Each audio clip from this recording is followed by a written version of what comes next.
Good morning everyone. Luluto na naman si Anila. Ito po yung breast chicken.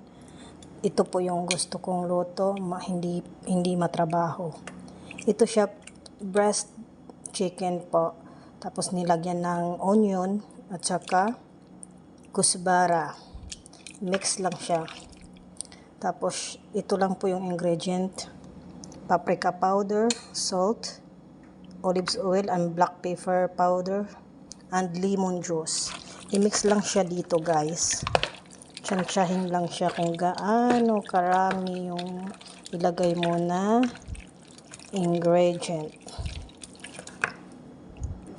Ito yung gusto kong luto, guys. Ilagay lang to sa air fryer. Ganyan lang siya, guys, ka-simply. I-mix lang siya, guys, ng ang mga ingredient, tapos ilagay sa air fryer. Siya, guys. Ito na siya, guys. Ito lang ka-simple yung luto ko ngayon. Minamarinate lang tong breast, tapos ilagay sa air fryer. Ganito, guys. Siya, guys.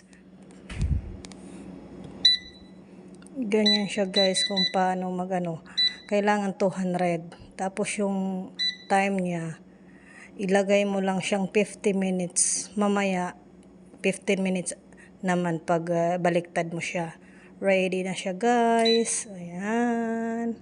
Ganito lang kasimple ang luto ko ngayon. Chicken breast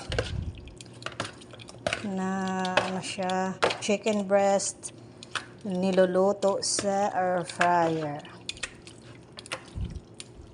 Thank you for watching, guys. Simple lang yung luto ko ngayon.